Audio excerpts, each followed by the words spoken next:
All right, so let's look at the nonsense that they purvey on this EVA, this extravehicular activity. In other words, this hike that they're going to take from the lunar module to the rim of Cone Crater. All right? And in this depiction here, this illustration here, what's most interesting is that they show the incline of the climb. All right?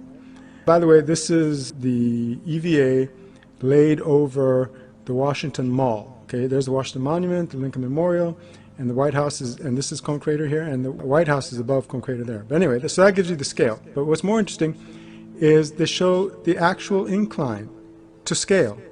All right, how gradual it is. All right, see that gradual incline to the rim of Cone Crater? All right, there it is again in two parts. They're only going to go up 90 meters. But look what they say here. During the early stages of the climb, they made good time. Before long, the grade was getting quite steep, about a 10% slope, and they were both breathing hard enough to hear back in Houston. The march only lasted for a minute or so before Shepard had to call for a halt. His heart rate was getting up to 140 beats a minute, and he needed a rest. What on earth could they be talking about? They are going only up to 90 meters over a distance of 1,400 meters, almost a mile. They're going to take almost a mile to go up only 90 meters in 1/6 Earth gravity. They should be hopping along without any trouble whatsoever. And yet they're talking about getting tired. So much so, all right, that the two astronauts were not able to find the rim amid the rolling terrain of the crater slopes. They were intending to reach the rim. That's what they went there for, okay, to find Cone Crater. They became physically exhausted from the attempt, and with their suits' oxygen supplies starting to run low, the effort was called off. What nonsense! And I'll show you in more detail how nonsensical all of this is. This is a 100-meter tall building. And I found this on the internet because I looked up 100-meter building and it showed me the tallest building in Central America. That's what this is, in El Salvador. All right, so they went up to 90 meters in climb. This is the Sears Tower, 450 meters tall, 5 times the height of their climb, these astronauts' alleged climb. People race up to the top of Sears Tower, up the stairs, every year. It's a regular thing, all right, in 100% Earth gravity. These are 10,000 foot peaks, which is about 3,000 meters in New Mexico. I have climbed mountains just like this in New Mexico, and I'm not an expert climber, but I had little trouble. In fact, I had no trouble. It was a little bit tiring, but it was no problem. And that's 3,000 meters, not 90 meters. And yet the astronauts did this slight climb, all right, this baby climb, in 1/6 Earth gravity, and they're supposed to have gotten tired. It's absolutely nonsensical. All right, this is a ridge on Earth, all right, and it's in an arc, similar to the one on the moon near Apollo 14. So let's say you landed, you parachuted, let's say, down to here, or drove, whatever. If you end up about here, you're going to see that ridge. And if you take photographs in that direction, you're going to photograph that ridge. No question about it, right? Just like this person here photographed this woman and the ridge, this ridge here. And here's another ridge. You're not going to miss a prominent ridge in photographs. These are hills on Earth. We have to ground ourselves on Earth reality before we look at the silliness of Apollo. All right, these are hills on Earth, and if you find yourself in these hills, you're going to see them, and you're going to be able to photograph them. No question whatsoever, right? Now let's look at Meteor Crater again, okay? Because they're looking for a crater, Cone Crater, on the moon. So here are the relative sizes of Meteor Crater and Cone Crater. Cone Crater is a little less than a third of the diameter of Meteor Crater, but it's twice the height. Okay, so it still would be a prominent crater. It's not as large as Meteor Crater, but it would still be a prominent crater. This is a Meteor Crater from 3 miles away. Cone Crater would be about this size, okay, that's about a third, about this width, but it would be twice as high, okay, so it would be something like this. and they would be quite prominent. You cannot miss a meteor crater. If you were told to walk to meteor crater and look into the rim, you would not miss it from here. Okay, and similarly, you would not miss cone crater either. This is from closer up. This looks like it could be a group of people. This is the center, the visitor center near the rim. But anyway, so if you were told to walk to meteor crater from here, there is no way in the world that you would miss it. You would have to be falling down drunk or impaired to not be able to find meteor crater from here. And here are tourists hiking up to the rim, and this includes this older woman here and this young girl. So it's no problem at all to hike up to the rim of meteor crater. And here's a group of people going around the rim, which I have done, by the way. I've visited meteor crater and hiked around the rim. Now imagine that you were right here, okay, which is about 20 meters away from the rim. So let's say you were somewhere around here. That's how close the Apollo 14 astronauts were supposed to have gotten to the rim of Cone Crater, and yet they could not find it. They couldn't walk that extra 20 meters and find the rim of Cone Crater and look inside Cone Crater. It is completely ridiculous. You walk around Meteor Crater and you see the inside of Meteor Crater. Now let's look at the photographs that the astronauts took of their surroundings at the landing site and as they climbed to Cone Crater. But first, let's reorient ourselves. This is the landing site, and this is the ridge that we're talking about, and Cone Crater would be somewhere in there. How convenient that they covered it up with this arrow. That would have been one of the best photographs of the general area. And here's this photograph again to remind us that the landing site is about there. They're going to do this hike to the Cone Crater, which would be somewhere near this ridge, okay? And there are hills all around, all right? And here's the first photograph we see of the landscape around the landing site. This is half the horizon, and they're taking this photograph from 20 feet up in the lunar module.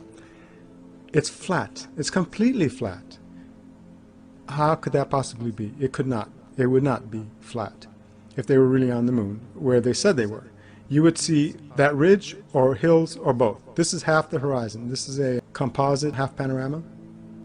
This is a full panorama, and we're going to look at this thing in thirds, from left to right. You can see already it's flat. There is no ridge. There are no hills. What's going on is that they are not on the moon. They are not in the terrain that they claim that they are. All right, so here's this EVA again, and these are stations that they supposedly stopped at and did things at, like take photographs, examine the terrain and the rocks or whatever. You know, they did various things at these stations. So we're going to look first at station B2, which is halfway up. All right, that would be around here. And here they are, halfway up, halfway on the climb, and they're already close to 30 meters up. They would have a very good view of the surrounding terrain, right? They would see that ridge and they would see the hills. This is the panorama, full 360-degree panorama they took from station B2. There is no ridge and there are no hills, unless you count that slight mound as a hill. All you see is this gradual rise to the alleged rim of Cone Crater, which is not very realistic, but let's grant them that. So there's Cone Crater, but there are no hills or ridge, and there's no ridge in this 360-degree panorama. What we're dealing with here is clearly fiction. We've been in fiction territory since the beginning of this alleged Apollo mission. Here is the same image with NASA showing us with labels where the astronaut is and where he's going. How on earth are they going to miss the rim of that crater? You would not miss the crater. You would not fail to find Cone Crater. All right, now let's move on to the top of the climb, very near the rim of the crater. All right, right here. All right, that's station C. And this is the panorama, 360-degree panorama that they took from that location.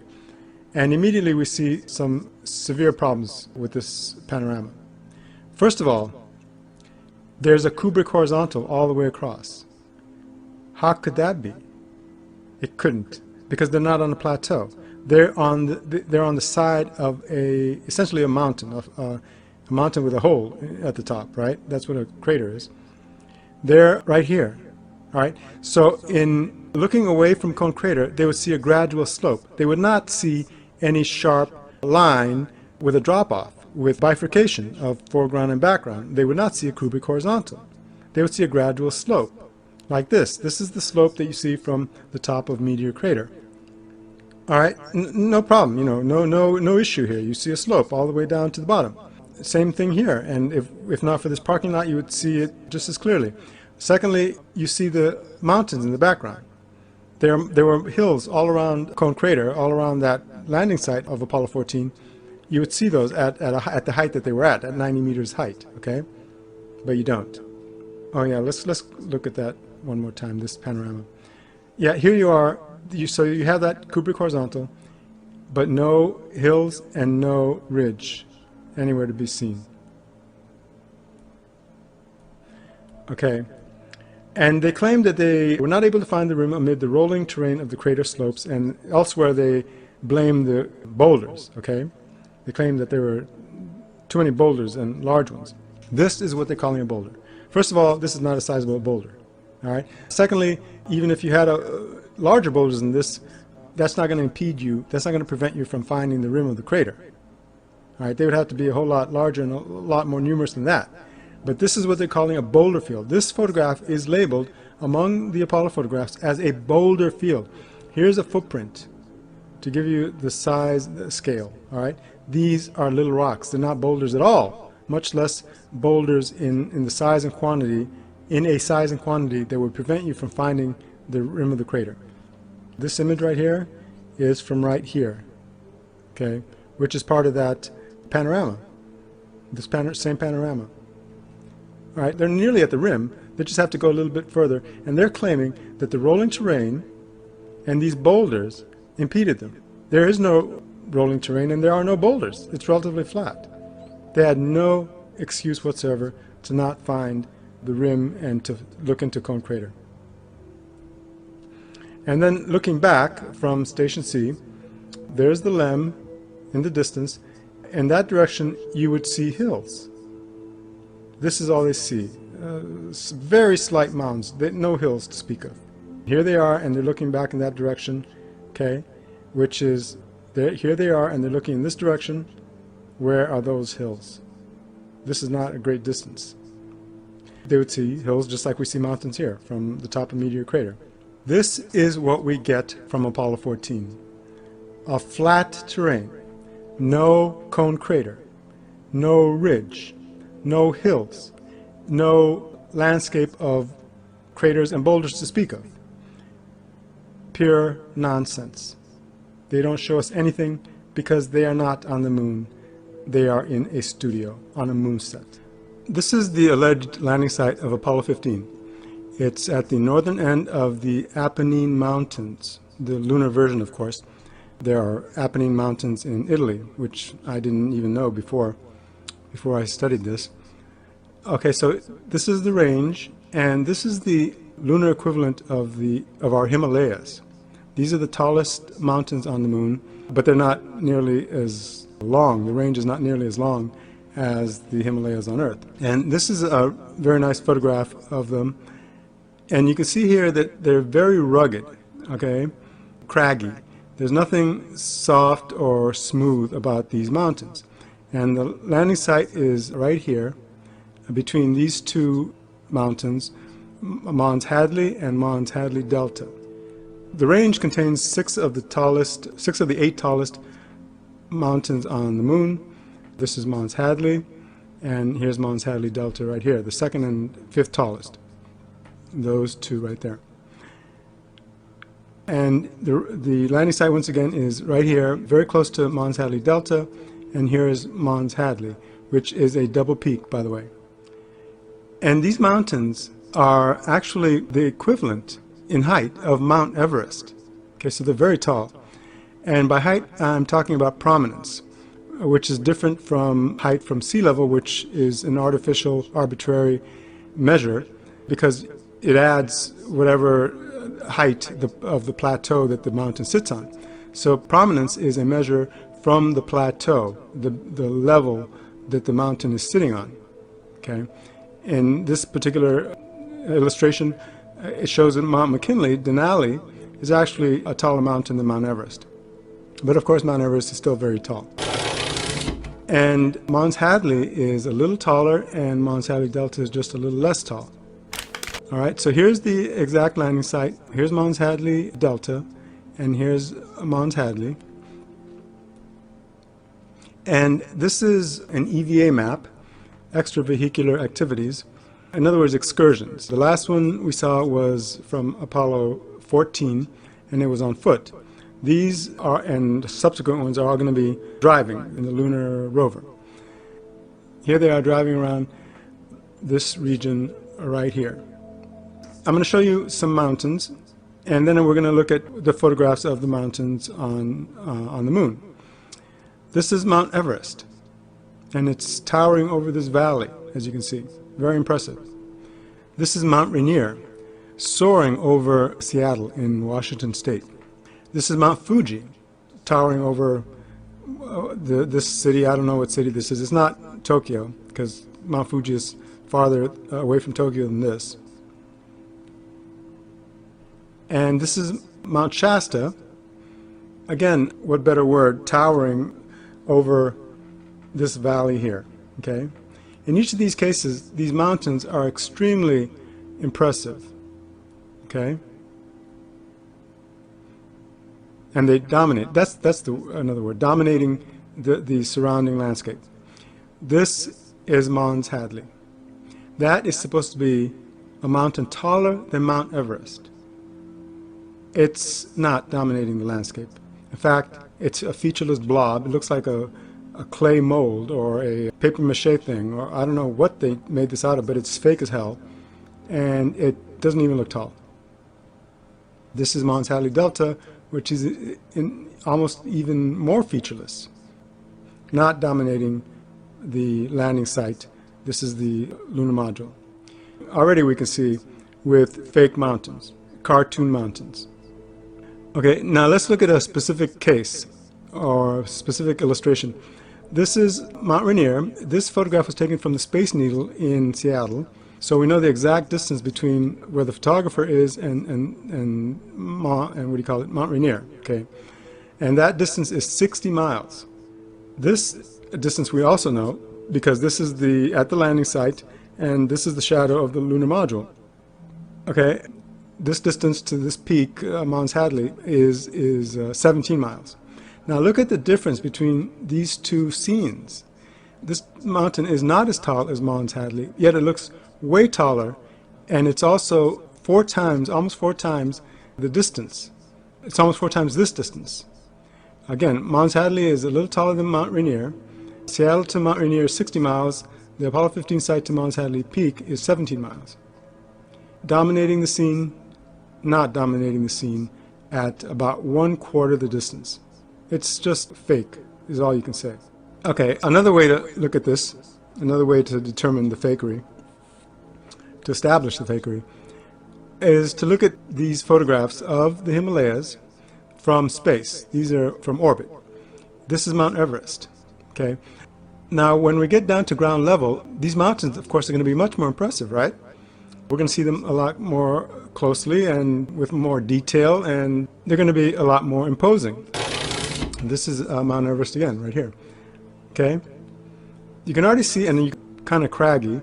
All right, and they're going to look even more craggy when we see them closer, right? And in fact, that's exactly what we see. Look how sharp these features are. This is Mount Everest. Another view from another angle. And these are more of the Himalaya mountains. Very, very impressive, as we would expect.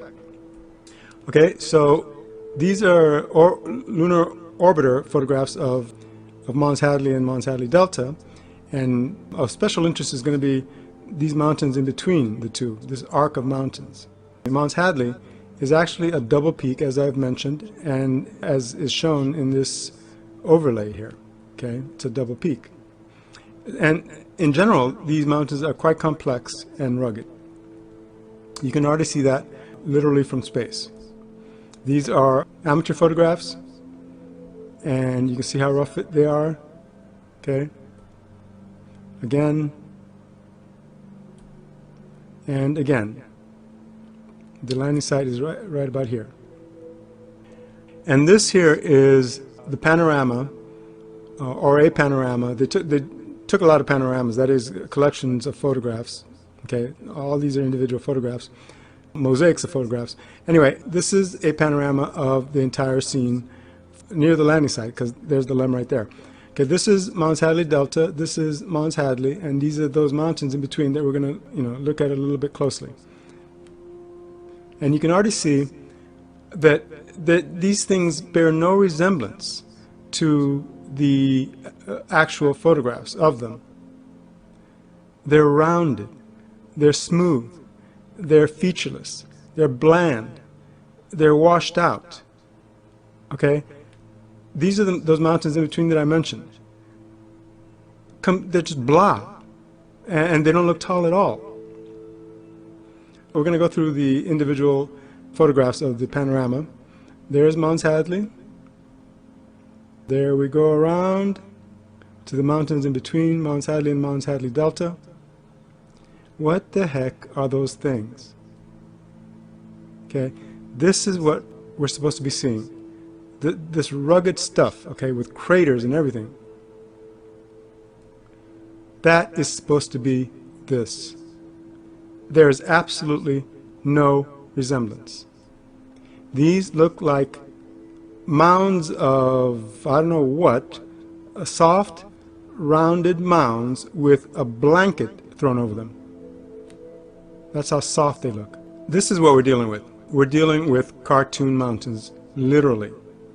Okay, except that these are even sharper than Apollo ones. We'd have to go to these, because these are nice and rounded, like this silliness here. This is what we're dealing with. Fake cartoon mountains. I don't know how what exactly materials they used. I don't know if they just painted them. I don't know if they made them out of clay. I don't know how they, made this fake stuff, but it's certainly fake. This here is a real car, obviously. It's a Honda Accord. It has the logo and everything, and it has a lot of sharp features and very specific features. It has detail and distinctive details. Okay, this is just a representation of a car. It's just a cartoon car. Okay, that's why it's so soft. Very few distinctive features. So real objects are distinctive. They're specific. They're feature-laden. They're sharp and well-defined, and they're oftentimes impressive. Fictitious objects are indefinite, generic, bland, relatively featureless. As few features as possible here. They're rounded and fuzzy, and they're unimpressive and unremarkable. That's what we're dealing with with the mountains that were being shown here in Apollo 15. Also, look at the ground itself. It's totally featureless, literally. Okay, where are the craters and boulders that should be ubiquitous on the moon? Look at this. This is literally flat. So flat that it looks like ice. It looks like an ice skating rink. It looks like the hardened snow on a flat surface on Earth. The crusty snow after it's melted and then hardened. Same thing here. Flat, featureless. Moving on to another feature that should have been extremely impressive. That's this rill here, which is like a canyon. This is Hadley Rill. Okay? And this is the whole thing. It started around here, apparently, okay, because it seems to have flown in this direction. Flown? What's the term? Flowed. Yeah, flowed. It flowed in this direction, because you can see it's wider here, and then it peters out over here. And what it was a flow of lava, which melted the surface of the moon, this valley floor. All right? So it's a canyon of sorts. It's the lunar equivalent of canyons, like these, which, of course, are made by water or rivers. So when they show us photographs of Hadley Rill close up, this is more or less the kind of thing we should be seeing. A vast thing, okay, with wide open spaces and long distances across and down and everywhere. If you've ever been to the Canyonlands in the American Southwest, you know what I'm talking about. It's extremely impressive, unforgettable, formidable. Here's another photograph of this sort of thing. And a good comparison is actually Meteor Crater. Meteor Crater is a round crater. It's not a long canyon, but there are good specifications that we can compare. For instance, Hadley Rill is about 1.4 kilometers wide, almost a mile wide. Meteor Crater is a little bit less wide. Hadley Rill, however, is 370 meters deep, twice as deep, more than twice as deep as Meteor Crater. Okay, so we get good comparisons with Meteor Crater. There's Meteor Crater. Imagine now a canyon wider than this. This thing is so wide you can't even fit it in one photograph, and twice as deep, but continuing on, going on, you know, for miles. All right, that's what Hadley Rill is like in reality.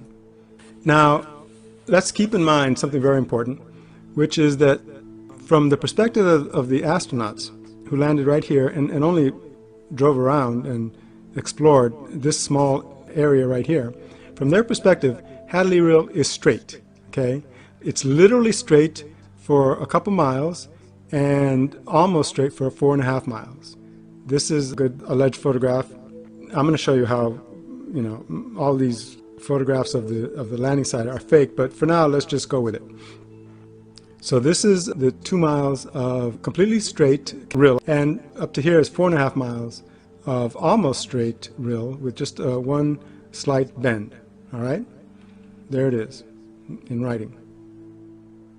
And so here are their EVAs. They were confined to a straight portion of the rill. Simple as that.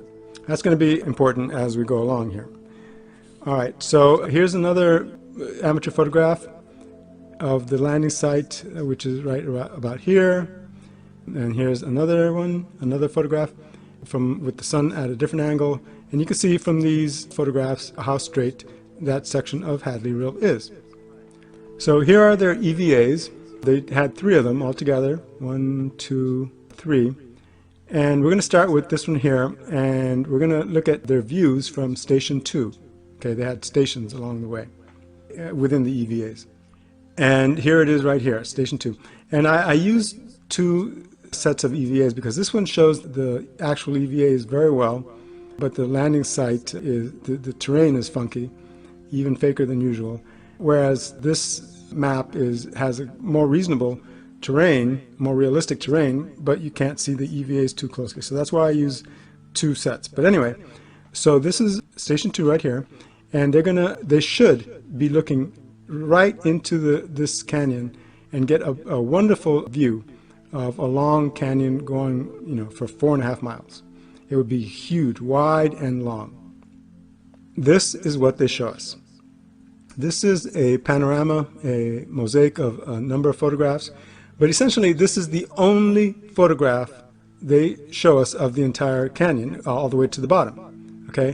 Which in itself is very peculiar because they're going to have a lot more opportunities to show us the canyon, but they won't. They will fail to do so.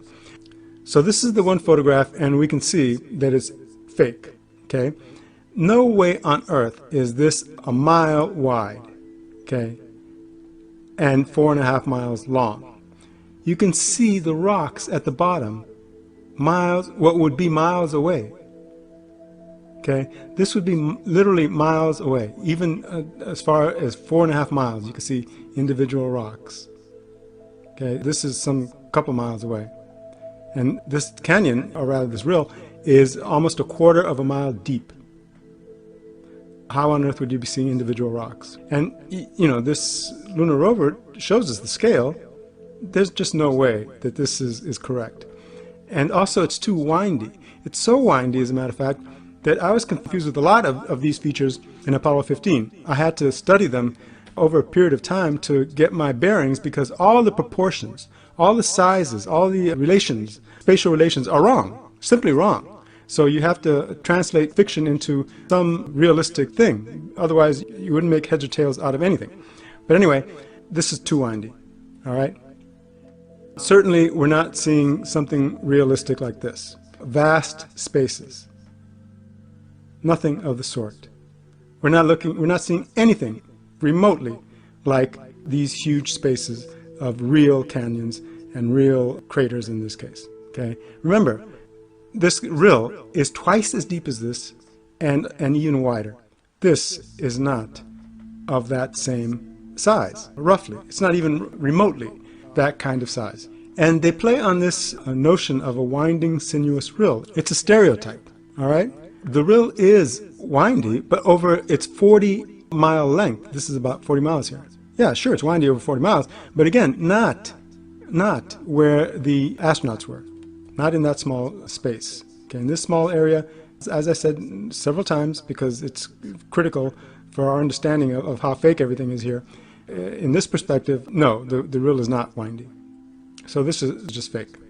Okay, let's move on to the view from Station 9A. Now this is right on the edge of this humongous rill, right here.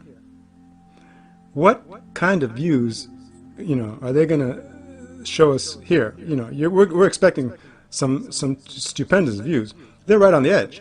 They're going to show us this huge rill in all its glory, all the way to the bottom, photograph it up, they're going to photograph it down, they're going to photograph it across, right? This is just going to be stupendous.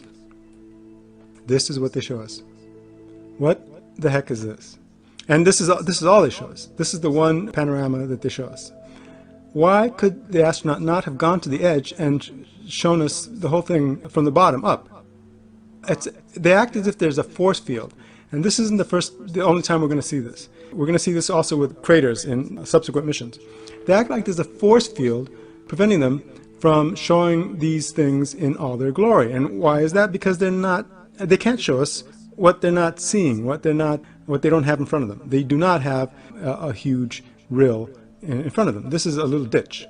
Okay, so here are the individual photographs of that panorama. You can see the individual rocks on the other side, a mile across, a mile away. All right? And you never see the thing to the bottom from this angle.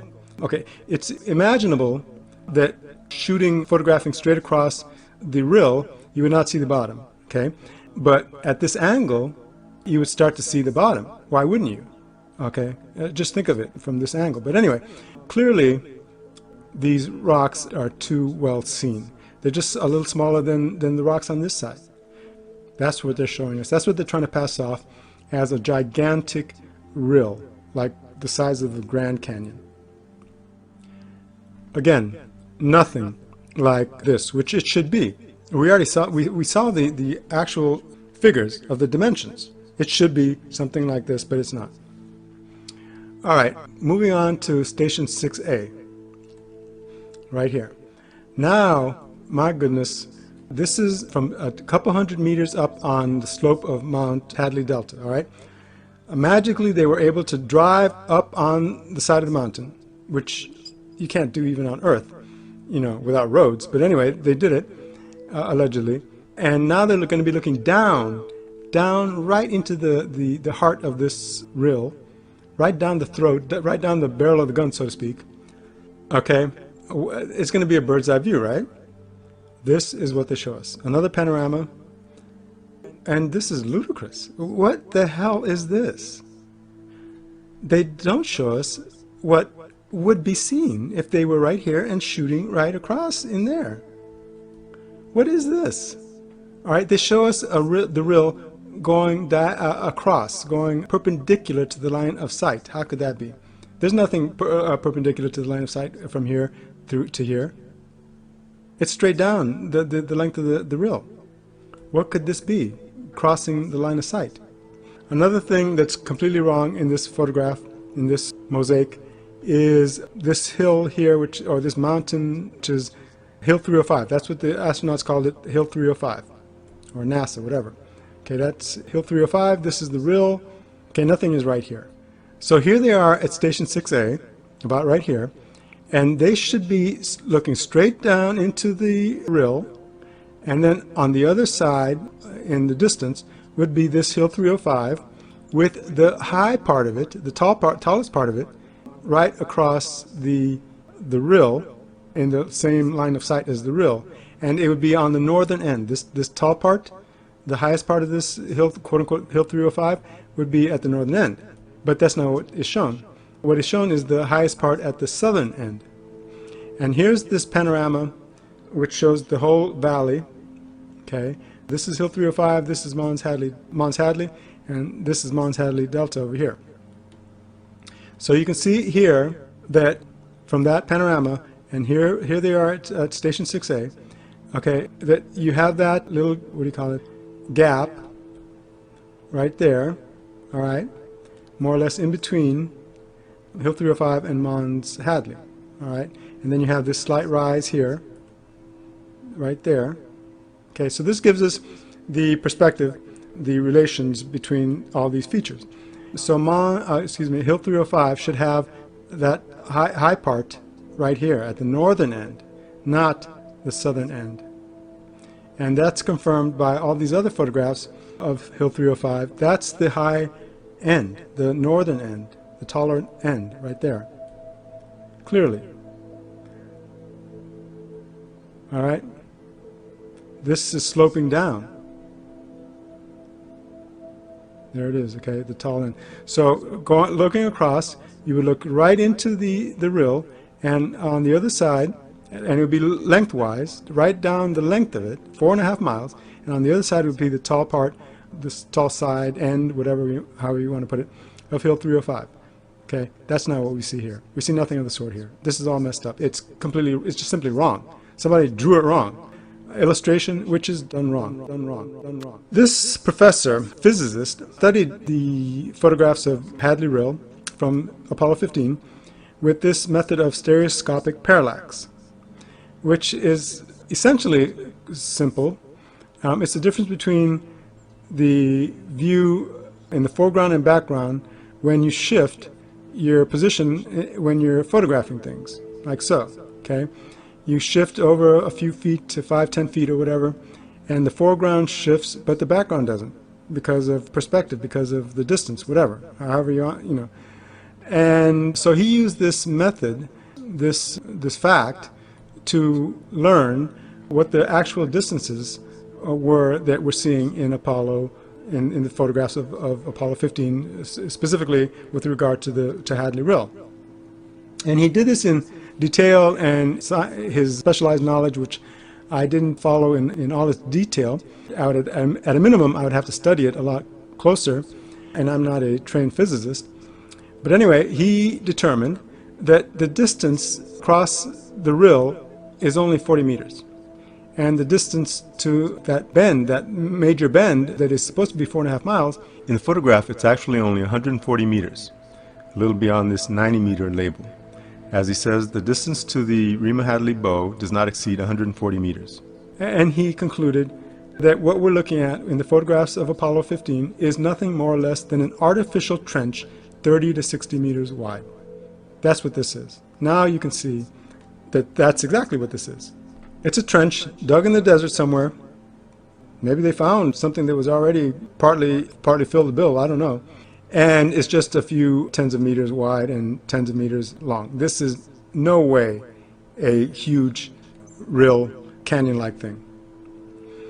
All right, let's continue with this panorama, which is very useful.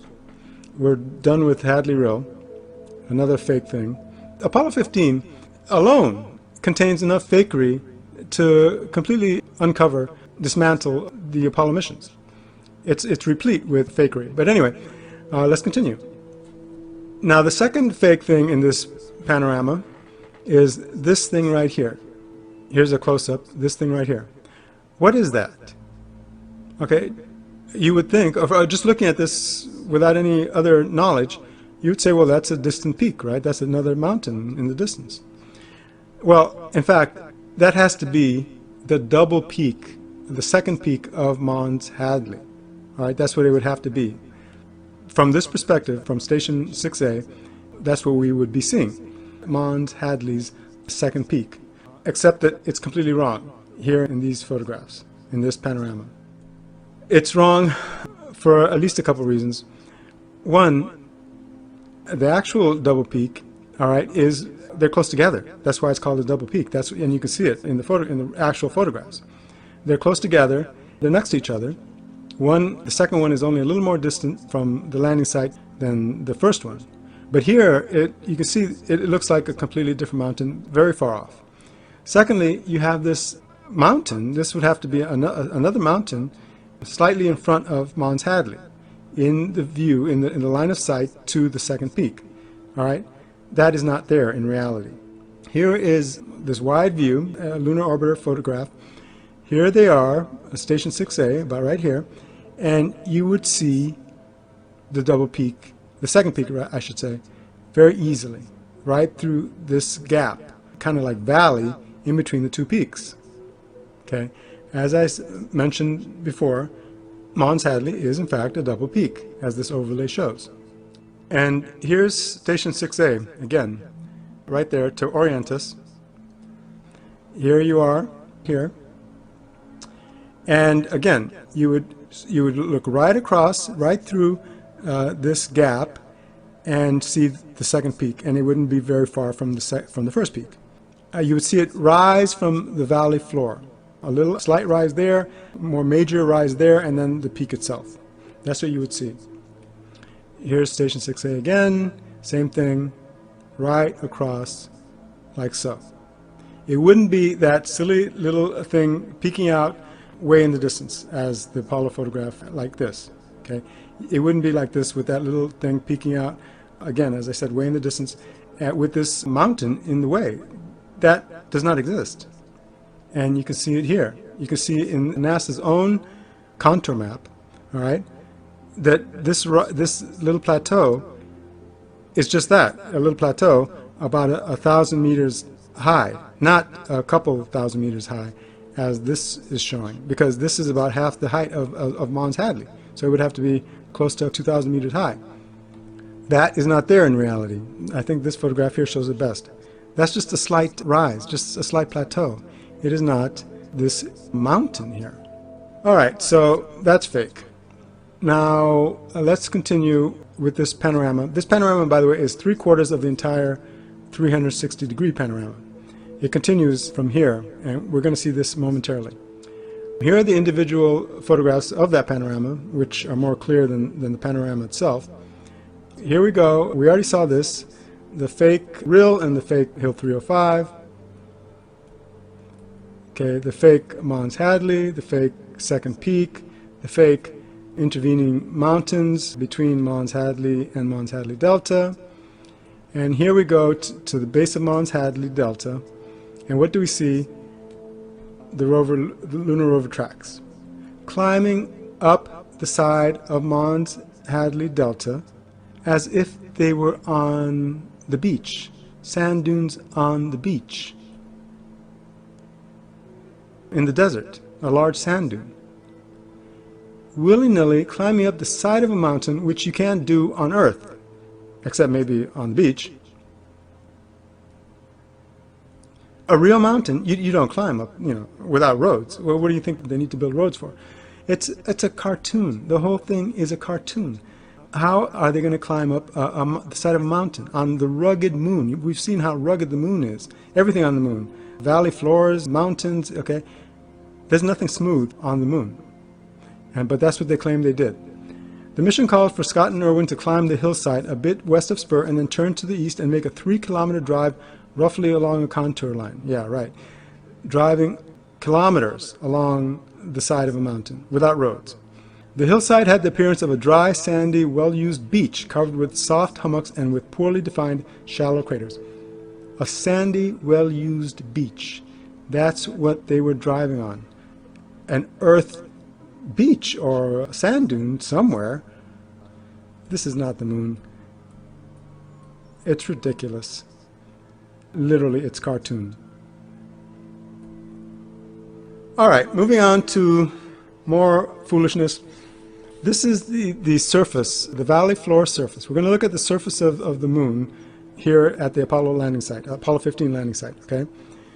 So you say, okay, well, what's to see here? What's unusual here? This is the actual lunar surface. This is a real photograph from the lunar orbiter spacecraft 4 years before Apollo 15, which was in 1971. All right, this photograph is from 1967, before Apollo, when they were planning all these missions. All right, that's why they have all these labels here. And this shows the real surface of the moon, which is completely covered with small craters, as I have mentioned many times before. That's what the moon is like. Now, notice this here. There's some kind of defect in this photograph, either that or an intentional airbrushing, because they didn't want to show us some details or whatever. But anyway, so that's this side of Mons Hadley Delta. Other than that, you can see things pretty clearly. Look at St. George crater. Look how craggy, absolutely craggy and rough it is. Compare that to this powder donut thing here, this laughable fake crater there. Okay, look at the huge contrast there. Now we're going to look more closely at this region here. Notice this pair of craters, and then this larger crater and this North Complex label here. Okay, we're going to look at that more closely in an enlargement. Okay, North Complex, the two pairs of craters, that large crater. This is the phony Apollo NASA version. Okay, so here's the real photograph. This is the phony one. All right, and this photograph, both photographs are centered on this crater right here. That crater right there. To give you the size scale of this image, this crater right here is 650 meters wide. And this one right here, this perfectly round one, is 150 meters wide. When you look back and forth between these two photographs, they're vastly different. And what you notice is that craters that are in this one, like say these craters right here, okay, they're gone. They're just plain gone in the phony photograph. And there are countless. You couldn't possibly count all the craters that are gone in this phony photograph. And even craters that aren't gone are softened, much less deep and sharply defined. Okay, so what they seem to have done is to airbrush this photograph. The original photograph. They took this original photograph, they made it light gray. They took out all the contrast. They airbrushed a whole lot of detail out, and they even probably defocused it. Okay, they just totally transformed it into something that you could drive through. All right, that must be why they did this, because you can imagine driving through this, just missing the larger craters. All right, you'd have a little bit of bumps, but you'd be able to drive through that. You would not be able to drive through this. You wouldn't even think of it. All right, here's another version of that same lunar orbiter photograph, but instead of labels, we have a whole lot of grid lines. We have no pristine photograph from the lunar orbiter without anything added onto it. This photograph is actually a little bit more detailed than that high contrast photograph that I showed you earlier. And when you compare it to the fake view of the landing site, you can see a vast difference as before. This is an enlargement, this area right here. And when you compare the good photograph, the real photograph, with the fake one, you can see, again, as before, a complete transformation. And this is all more for your information, for those of you who want to study this even more carefully. I already made the point a while ago, that the point being that this is phony, this is real. And you would not be thinking of driving through this. Look at the difference with St. George crater. There's just no resemblance. This is literally like a powder donut, sugar powder donut, whatever the term is for that thing. You know what I'm talking about. All right, let's move on to look even more closely at St. George crater. This crater is huge. It's 1.5 miles wide when you include the rim, which is very prominent. This crater right here is about the size of meteor crater. And you can see how much larger this one is, okay? And the astronauts would have gotten a wonderful view from their landing site, all right? And you can see in this and the next few photographs that this crater has some peculiarities. It's first of all not completely circular. It has a wide rim, okay, which you can see here. It It's pretty distinctive. Here you can see how wide, very wide rim. And it's also somewhat irregular, like you have this bump here. All right, so you have this very large crater with a very wide, prominent rim. It's not completely circular, and it has irregularities. But this is what they show us from Station 9A. This is supposed to be St. George crater. It doesn't even look like a crater. It looks like a shallow depression, very smooth, very regular, symmetrical, no wide rim. All right? And look at this. Look how featureless it is. It's ridiculous. Now, worst of all, from NASA's perspective, you can prove conclusively that those are two very different things because they're different sizes. So if that photograph, this photograph I just showed you, is taken from Station 9A. All right? If you take a protractor, this thing right here that we used in our high school, and you lay the vertex, that thing right there, all right, at Station 9A, you would get, or you will get, as I did, the angular size of St. George crater. All right, and that ends up being 40 degrees. That's how wide this thing is in angular size, in degrees. Okay. Now, if you take this panorama from Station 9A, see these little features there, these mini craters. This is a 360-degree panorama all the way across the horizon. So that's 360 degrees. And you take this little section of that panorama, the length of St. George crater, okay, if you take that as a fraction of the whole, what you get is, on my screen, 19 millimeters over 262 millimeters. That works out to this fraction, and you multiply that by 360, and you get 26.1 degrees. So this thing here in the photograph, all right, is roughly 26 degrees, versus in reality what it is 40 degrees. It's only 2/3 the size of the real thing. These two things here, this crater in this real photograph and this thing in the Apollo photograph, are two completely different things. This is fake as hell. Moving on to Apollo 16, right there. This is in mega highlands to distinguish it from the moderate highlands of Apollo 14. There they are among the big boys, the big craters. The site is right there. And here it is again, closer up, right there.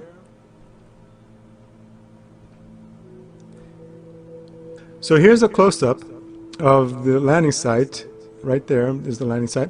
And make a note of this crater here, North Ray crater. We're going to get back to that. But first, I want to compare this photograph with this older pre-Apollo lunar orbiter photograph of the landing site. All right, so there's the one, and there's the other. This is fake in many ways. It's doctored, okay? This is the original, and you can see many differences. Remember Apollo 14, we had that one crater, cone crater, okay, which was photoshopped in. Here we have this same doctoring, but on a much larger scale. And I made a note, I listed all the differences, the major differences that I noticed, and there are others. These are the more major ones. And you can pause here and you can study these images. I'm not going to go through all of this, but I'll point out a few. So here's that crater right there. It's simply not there in the phony photograph. Okay, that crater right there. Look at this crater here, which is deep and should be seen in here, but it's not. It's simply not there. Okay, this arrow, by the way, this arrow right here, it doesn't stay on, and I can't make it stay on, but we're going to make do with it anyway. Okay, right there. So that crater is not there in the fake photograph. Now, look at this crater here. It's actually added. Okay, it's not there in the original. This crater here is added. It's not there in the original. So there are several such differences which give away this fakery. This is simply a doctored image in many ways. And there's that North Crater. Okay, there it is in the fake one. So there are many craters that are in this one but are missing in the other one, and vice versa. So undoubtedly, I mean, there's no question about it, that second image, this one here, is doctored, badly doctored. All right. Fakery, as we've seen already long ago, is par for the course for Apollo. Okay, back to North Crater. Okay, they're going to do an EVA, extravehicular activity, in other words, an excursion, a hike, actually this time, of course, driving, up to North Ray Crater, that one, that right there. All right, and here it is again. And closer up, they're going to go right to the edge, as if you can drive up to the edge of a large crater and not, you know, and avoid the boulders, driving. Here it is, a photograph allegedly from orbit, and you can see that, you know, it's this donut, sugar donut thing, totally phony. This is meteor crater on Earth, and it's a good comparison because it's roughly the same size, almost the same diameter. North Ray Crater is just a little less wide in diameter, but it's 40% deeper, all right, than Meteor Crater. So it would be pretty much as impressive as Meteor Crater. But this is what they show us. This is supposed to be a crater roughly equivalent to Meteor Crater on Earth. This silly thing here with rocks visible, clearly visible on the other side. It is just ridiculous, but we're getting used to this, I think. In this photograph, you can see a little bit more clearly the rocks going around to the other side. All right, they're just a few meters away. This is a few meters away. This is a few more meters away. We're talking about tens of meters. This is the other side of the crater. This is a very small crater, a very small hole that they dug somewhere. It is not a huge. Oh, and here's a close-up. This is not a huge crater like Meteor Crater on Earth. It's that simple. Can you see rocks this size 3/4 of a mile away? Of course not. All right? You don't see rocks the same of the size that you see right here near the edge all the way to the other edge. It's ridiculous. These rocks right here, you can't resolve them after 100 meters or so. All right? You obviously cannot see them, rocks like these, on the other side of the crater. It's, I mean, how stupid can it get, all right? Like you see here, this is fake. That's all there is to it. I'm getting repetitive here, but that's how it is. Okay, so there's the landing site right there, and it's among these very large craters. We're talking, I think this is 60 miles wide, or is it 60 kilometers? I think it's 60 miles. And this is about 80 miles wide. I'm going to double check that, but I'm pretty sure that's the dimensions, that's the sizes that we're talking about. So this area is mega highlands, and it is blasted by countless craters, large ones, and therefore it would have boulders and all kinds of debris all over, including around the Apollo landing site. This would not be a pristine area. It would not be smooth. There would also be all kinds of small craters, of course, which are ubiquitous on the moon. And this is the panorama that they show us, or one of two panoramas that I'm going to show you at the landing site, all the way across 360 degrees. It's completely bland, completely featureless. There are no craters or boulders. This is the second panorama, same thing. How bland can the moon be, according to Apollo? Totally unreal. Obviously, you can drive to your heart's content all over this kind of terrain, and that's what they claim they do. Drive and drive and drive, as if they were, you know, on country roads on the Earth. Okay, even on the Earth, you need roads. And here, lo and behold, is a boulder. Wow, a boulder. This is literally one of a handful of boulders that they found in all the missions, and they had to drive far and wide to find them. Boulders like this would be all over the place, and also much larger ones on the real moon.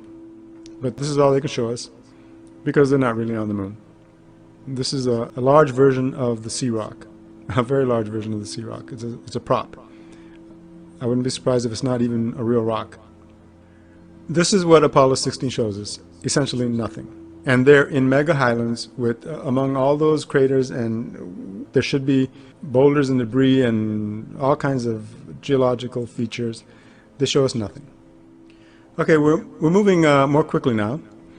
Apollo 15 was the big one, all kinds of nonsense, but we still have a few more points to get through. Okay, so there's Apollo 17 right there, and it's physically, as far as the landing site goes, it's like a small version of Apollo 15, which by the way is over here. All right, so it's a smaller valley with less tall mountains. There's a close-up. The landing site is around there, and these are the mountains surrounding it. So it's another mountain valley. There it is. More close-up. Now this arrow point is slightly off. The actual landing site is a little to the left of that arrow point, right there. Right there. Okay, now notice this crater here. It's a little larger than Meteor Crater on Earth. And that's to compare it to this crater, which they're going to visit, Camelot Crater. Okay, we're going to look at what they have to show us with regard to Camelot Crater. That one right there. They landed here. They're going to drive all over the place, as they do now. All right, they're going to go right along the edge of Camelot Crater, as if you could drive around the edge of a crater where there would be beaucoup boulders. But anyway, that's what they claim they do. So they should be able to show us in all kinds of detail, without any question whatsoever, without any doubt, a grand crater, right? Well, they don't. Now, Camelot Crater is about half the size of Meteor Crater, but that's still a very substantial crater. And notice this Shorty Crater, which is about 110 meters. I'm gonna point that out in a minute or so. All right, but first Camelot Crater. This is what they show us. This is supposed to be a crater half the size of Meteor Crater on Earth. Okay, you take half the size of this Meteor Crater, and it's still a huge, humongous crater. This is not a humongous crater by any stretch. There's the lunar rover to give you the size scale. You can see the rocks on the other side. Again, that's the dead giveaway. In this sharper image, there are the rocks on the other side. If this was really a 600-meter wide crater, you wouldn't be seeing rocks on the other side. And here's a close-up with the rocks clearly visible. Okay, this thing is fake as heck. Now, this is not fake. This is clearly a real hole, a real crater. This is Shorty Crater. This is that one that I mentioned I was going to get back to. This is 110 meters wide. Now, they can show this to the bottom, and they do so in all its glory, all right? Why do they do this for this crater and not the others? Because this is a real crater. It's just a small crater, that's all, that they blasted in the desert.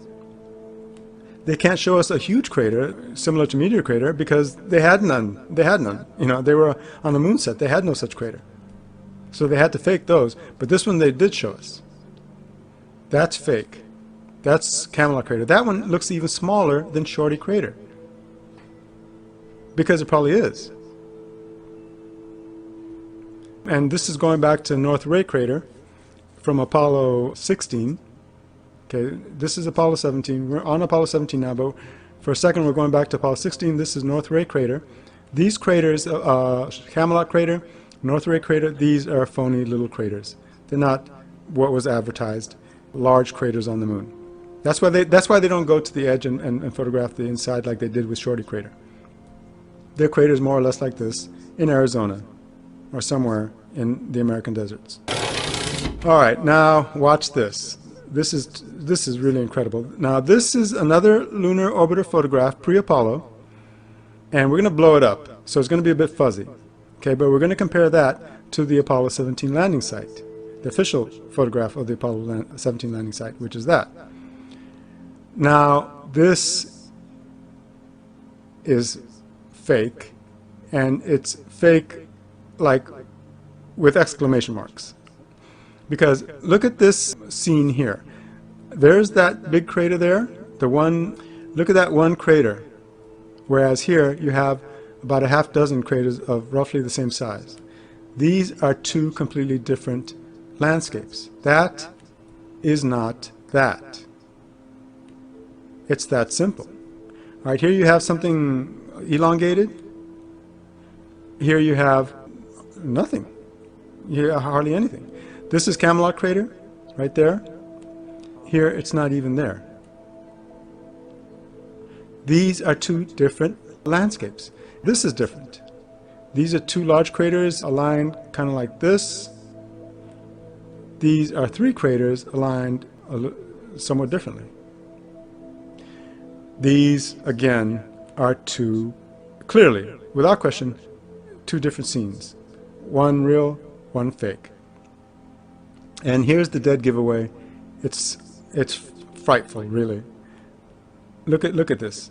That peak right there is gone in the fake image. It's so conspicuous, so brazen, that I have a feeling that it was done deliberately by a whistleblower to alert us. Now, notice the shadows are identical. All right, so you can't blame the loss of that peak on different shadows, different sun angles. The sun angles are the same here. Okay, see this shadow here, that shadow there. The shadows are the same, so the sun angle is the same.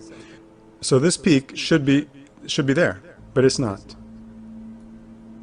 Clear-cut fakery. What we're seeing here is very likely an aerial view like this of a crater field on Earth, like this one in Arizona at Cinder Lake. And the indications are the similarity in the sizes of the craters. Okay, all these craters are, the larger ones are about the same size, about 1, 2, 3, 4, 5, 6, 7, 8, 9, more than a half dozen. All right. Like here, you have craters that are cookie cutter sizes. All right. You have set sizes, not random continuous sizes, because the explosive charges were in certain amounts. They weren't random. They weren't, as I said, they weren't continuous. So that's probably what we have here. We have probably an aerial view of an artificial crater field on Earth with the fake mountains, and they look phony anyway. Here's the Cinder Lake field, just in case you forgot early on in this video. That's what we're dealing with. Probably in Apollo 17 as well. And you can see, again, look at uniformity of the sizes of these craters versus this real image which I showed you earlier. This is one of those mare regions that I showed you where there are all kinds of craters in the mares. Look at the variety, jumble, the chaotic nature of these craters. There are all kinds of sizes. They're all types, shallow, deep, old, new, overlaying each other, overlapping each other, versus this, which is so nice and neat. This is an indication of a crater field, an artificial crater field. Now look at the terrain itself in Apollo 17. It follows the same pattern as all the other missions, which is blank, all right? Where are the boulders? Where are the craters? There are practically none. A featureless terrain with fake mountains. That's South Massive. This is North Massive. Okay. Oh wow, look at that. Maybe a little boulder, all right? But otherwise, we're dealing with a phony blank landscape with fake mountains. Further fatal problems with the Apollo missions. First of all, heat. The Apollo astronauts were supposed to have worked walked around, hiked around, literally run around in 250-degree heat. That's how hot the surface of the moon gets. It has no atmosphere. The moon has no atmosphere to mitigate the blazing rays of the sun. We're talking about oven-type heat, hotter than boiling water. So at the end of the day, these astronauts are supposed to have climbed into this lunar module, which is doing nothing but sitting there soaking up the sun. All right, at the end of their workday, and I say workday because the actual day on the moon lasts 2 weeks. So there's no respite from night for 2 weeks. So literally the lunar module is just sitting there soaking up the sun. It would have to be an oven when they go in there to try to sleep. The lunar rover, what kind of magical car is this that can stand 250-degree heat? And how can the astronaut just sit on this thing? All of these materials would be getting up to 250 degrees. Imagine a car in our summers on a hot summer day. Remember how hot that is. This is over twice that heat, because I mean, on the Earth we're talking, something like 100 degrees. This is twice that heat. The lunar rover, this is the operations handbook, states explicitly that you can't operate this thing over, well, here operating temperature at maximum 125 degrees. The survival, whatever that means, like the car would croak, 140 degrees. This, by the way, is for the battery. But you can imagine that the entire car is not designed to withstand 250-degree heat, because what vehicle is. These are the Hasselblad cameras that the astronauts used. They're very fine cameras, but they're essentially just slightly modified versions of commercial products. Earthly cameras, not designed to withstand huge amounts of heat. The modifications were minor, like larger controls, so that the astronauts could flip these things in with their gloved hands. These cameras were not totally redesigned. They were essentially like that. And like any other ordinary camera, they had internal gears and delicate mechanisms, some plastic parts. Okay, all of these things would be adversely affected by 250-degree heat. These things are precision little mechanisms, and the plastic would start to melt. The lenses, like any other lenses, are closely fitting in these metal and plastic rings. All right, all of these things are not designed to withstand extreme heat. This is a regular camera, a Canon camera, and the specifications sheet says that maximum operating temperature is 113 degrees. Here's a Nikon manual on temperatures, and it says Nikon cameras are designed to work under specific operating temperatures. These temperatures are between 0 and plus 40 degrees centigrade, which is 104 degrees Fahrenheit.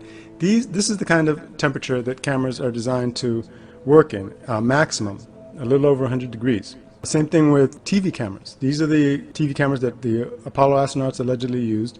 And here's a couple of them, one there and one there. And here's the still camera, the Hasselblad, by the way.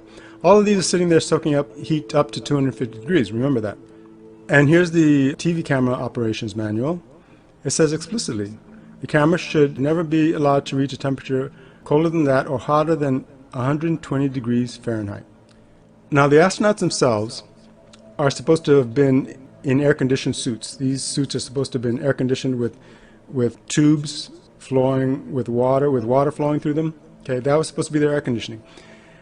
However, there's no evidence that this actually worked, because this is a closed system. You have to expel that heat. Just like in a room with an air conditioner, the heat has to be taken out of the room. A hot car, you have to expel the heat through some medium, okay? Air in normal air conditioning, or liquid. This is a closed system. You can't have air conditioning without an escape of the heat. And there's no evidence that anything ever escaped. The liquid, the hot that was heated by the astronaut's body, All right? There was never any evidence that anything was ejected out of this suit. Here's what Ralph Renee says.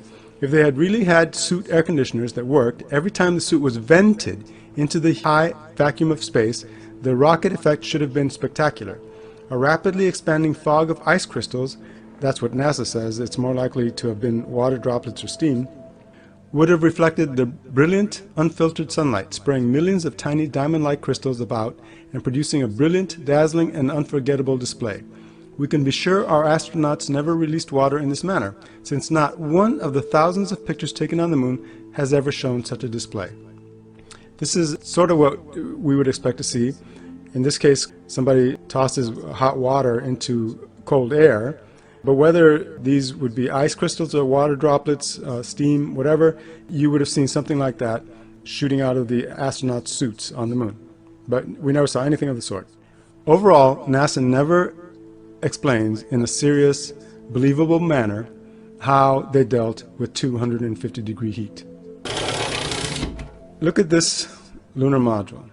It is laughable. It is literally laughable. This is supposed to be a spaceship.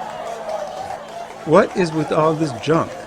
Okay, and the haphazard manner in which it's distributed. Okay, they say, well, we have to have reflection, to reflect the material to reflect heat. Well, why is this dark? Okay, and why is this light and this is dark? Everything is haphazard here, arbitrary, totally, it looks like a bad high school project. Look at the fit and finish. There is no fit and finish on this thing. Everything's warped. It looks like, you know, a poorly constructed thing, to say the least. And critics have had great fun with this. NASA claims they went to the moon in this pile of shit. All right? And if you zoom in, you can see foil, tape, and curtain rods. Literally, these things are for all the world like the curtain rods our family would get in the 70s from the department store. All right? That looks like a cheap curtain rod. And what is this? Foil or paper of some sort. And that's tape, a Scotch tape. What nonsense is this? This is supposed to be a spaceship. Look at the lack of neatness, you know, no, as I said, no fit and finish. Warped panels, paper. This is supposed to be a precision rocket or a set of rockets to, you know, guide the spaceship through space with extreme precision. This guy says it all. What the bleep are these? Blow dryers? So, you know, parts you need to build your own spacecraft. Lots of big sheets of cardboard, a big roll of paper, a few old curtain rods, some floodlight holders, an old TV antenna, a roll of gold foil, some small plastic and rods, a few used egg cartons, and lots of Scotch tape to hold it all together in the hostile environment of the moon. Now look at this here. This is the ascent stage. This is the descent stage. The lunar module is in two stages. This is the rocket that brings it down to the surface, and then there's a rocket in here which is used to blast off from the surface of the moon. And only the ascent stage, the top half here, the cabin with the astronauts in it, leaves the moon, and it leaves this behind.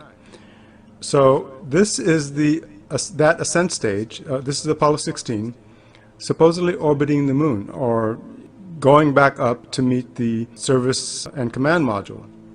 And this photograph is taken from the command module by the astronaut that's left up there orbiting, while the other two are on the surface. What on earth is this? Look at this. I mean, this is ridiculous.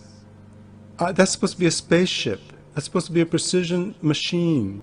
It's a bad joke. Okay, so you say, well, it's suffered some kind of damage.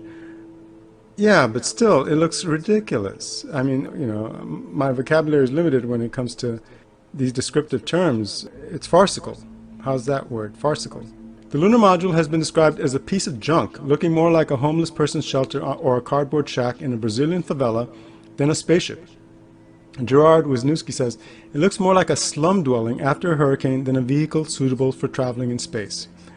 Compare that lunar module, that joke of a spaceship, to this actual spaceship, which is the DCX. This was developed in the late 1990s.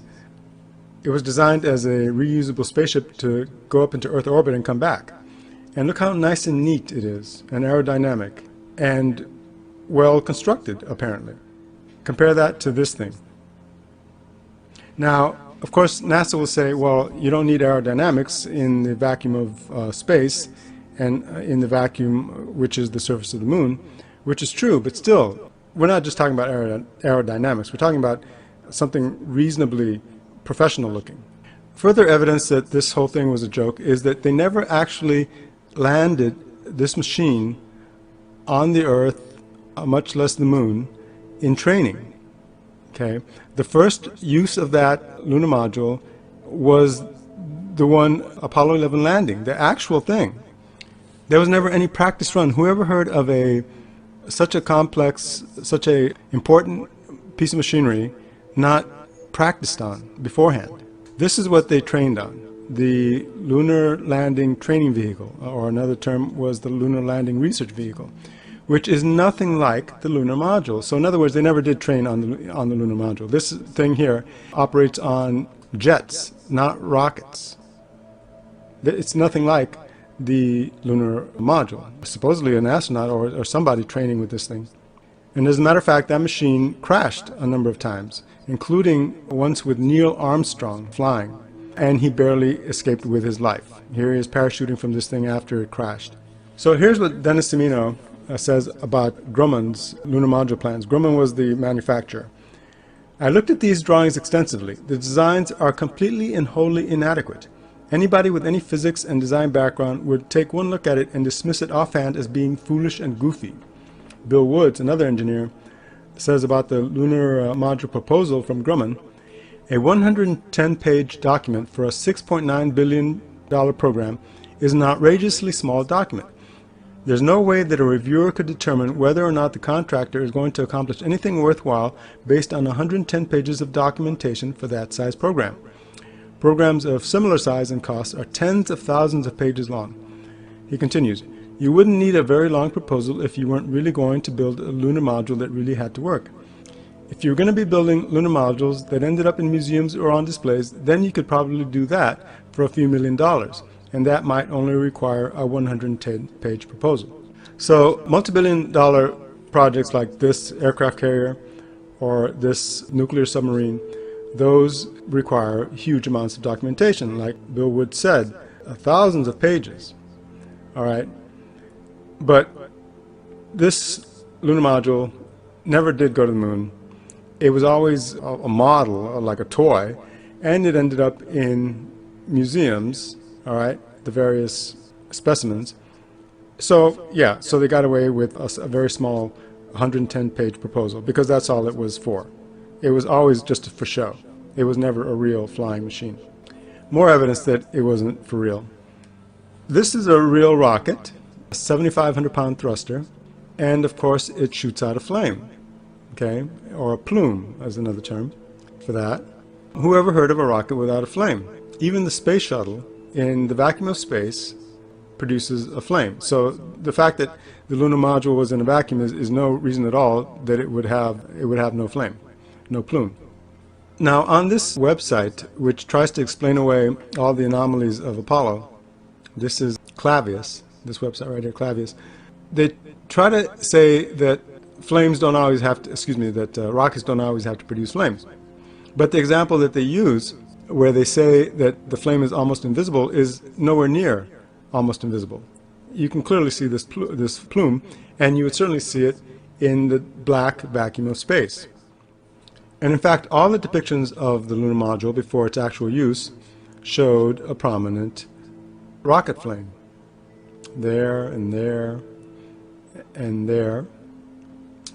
All right, and as a matter of fact, the team that constructed one of those lunar modules, this one right here, and by the way, this isn't Apollo 10, it's just the number of the particular lunar module that these guys made. The builders of each lunar module were given the privilege of designing the insignia, a patch, for the lunar module. And these guys made one with the flame, rocket flame. Wernher von Braun's book, he shows the rockets landing on the moon with a large plume and also taking off with flames trailing the rockets, right? common sense, rocket science says that rockets have flames, but not Apollo, not the lunar module. Here it is, the ascent stage blasting off from the moon, and not the slightest hint of a rocket. There's a still photo. No rocket whatsoever. And not only did the lunar module produce no flame, it produced no sound, which is even more unbelievable, because there definitely, without question, would have been a whole lot of noise involved with these rockets. So this, by the way, is when the thing takes off. There would have been explosions, which I'll explain in a second, but there is no such thing recorded in the audio recordings. And in the famous descent of the Apollo 11 lunar module down to the surface, there was no sound at all. You can listen to this and you will hear no rocket noise, just the astronauts' voices and Houston. So this is what Gerard Wisniewski says. And here he's speaking specifically about when the ascent stage of the lunar module takes off. He's talking about this point right here, at this point right here. Explosions would cause the module to shake when the ascent stage breaks away from the landing stage with the help of explosive charges. When the abort stage button in the cockpit is pressed, the bolts that have been holding the landing and ascent stages together are released. At the same moment, knives driven by explosive charges cut through the various cables and leads. With all this going on, the lunar module should have been trembling violently. Werner von Braun says, at x minus 4 seconds, a thunderous rumble will sound in the passenger spheres. The rocket motors have started. In many of the Apollo recordings of both the descent to and ascent from the moon, I have not listened to all of them, this is me speaking here, there is almost complete silence except for the astronauts and Houston's voices. There is no significant background noise from the rocket engines or any other source. The Apollo 11 descent is infamously quiet. The Apollo 16 ascent is one partial exception. There was a slight explosion. Of course, in a real moon landing program, all of the descents and takeoffs would be very noisy events. Regardless of the vacuum in the lunar environment, and therefore no possibility of sound outside of the spacecraft, the inside of the lunar module is filled with air and therefore sound. Furthermore, the structure of the spacecraft itself would transmit the vibration and sound of the engines. In the NASA report on the Apollo 13 explosion in the supply model, and that was the famous explosion that derailed the Apollo 13 mission, it says all 3 astronauts heard and felt a pretty large bang. And one of the astronauts, Lovell, says, we all heard the explosion together. So there definitely would have been sound associated with the rockets of the lunar module. Here's the ascent rocket. It's inside the cabin, as shown here. Here's the astronaut, literally a foot or two away from the engine. Although the astronauts in the lunar module were only about 40 centimeters away from the running rocket engines, there is no engine noise to be heard in the background to the radio communications. Okay, so that was the ascent rocket. Here's the descent rocket, and it's also within the structure of the lunar module. If not sharing the air of the lunar module, it certainly is connected structurally to the lunar module in general, and therefore it would transmit vibrations and sound. Now, many researchers say that this rocket should have caused a crater on the moon, and there's never any such crater. The NASA rebutters say that the rocket wouldn't have had to be that strong because of the moon's 1/6 Earth gravity, and there's some plausibility there. So let's say for the sake of argument that a crater is not a necessary result of that rocket. Okay, well, at least, and it's a very powerful rocket, 10,000-pound thruster, at least you would expect that the sand, the dust and sand and loose dirt would be blown away, all right? That there would be some effect of that rocket. But in the photographs of the lunar modules right underneath them, after landing, in all of them, there is not the slightest indication of that rocket actually having been used, having been blasting the surface. All of the dirt is undisturbed. The dirt is undisturbed. And you can see that nothing is blown away because the footprints of the astronauts, okay, are clearly visible there. And so it wasn't blown away. The dirt was not blown away. So not only did the rocket produce no crater, which we'll grant as a possibility, it didn't even disturb the surface at all and didn't blow away the dirt, which is unbelievable. Now compare that lunar module to this, the DCX, which produced a flame. It made a lot of noise when you watch the videos of this thing taking off, and it also produced small craters in the desert, in the surface of the desert where it landed. So much so that their project designers were afraid that the thing would tip over because it would land unevenly in the crater that it made. So the DCX produces flame, noise, a small crater. Apollo lunar module, nothing. Another problem with this alleged spaceship, it is extremely ungainly. It's top heavy, and it only has one rocket. So in this illustration, this here would represent the one rocket lunar module, and this would be a much more efficient design, more effective. This easy lander would be much easier to control. First, it isn't tall and skinny like the Falcon 9. The center of mass is much closer to the main thrusters so that they wouldn't exert as much torque to change the rotational motion. On top of that, there are multiple thrusters so that you could vary the thrust to create zero torque if you wanted. So this is the design of the DCX, broadly speaking. It has 4 rockets on its broad base, at each corner of its broad base. That gives it a whole lot more stability and maneuverability. And as a matter of fact, unlike the lunar module, this was actually tested successfully. It takes off, all right, and lands successfully. They did a number of tests of this thing and it worked. Now we can ask, why on earth are they testing this thing? Why are they having to design a new rocket and a whole new rocket design if Apollo had worked so well? Why wouldn't they just continue using Apollo? The high center of gravity lunar module has been deemed inherently unstable in its vertical axis by engineers. Such a machine would have been nearly impossible to balance with the heavy lunar rover stored off-center. Any slight inertia going sideways would be difficult for the reaction jets to correct. The lunar module could be stabilized with modern computers, but these were not available in the 1960s. Ralph Renee says, how do you land an unwieldy single-jet vertical landing machine that's unbalanced? So, to sum up, this thing here was not a real spaceship. It didn't ever land on the moon. It was a large stage prop. Now let's look at this trip to the moon as a whole. It was extremely complicated. There were in this diagram here, there are 134 separate steps. Now, Wernher von Braun had proposed building a space station before going directly to the moon, and that would give the astronauts, NASA, a lot of experience, you know, playing around in space, basically. But no, NASA decided to go directly all the way to the moon. Nothing like this had been done before. Nothing remotely like this had been done before. Just blasting off and getting into orbit and coming back down is a much simpler procedure.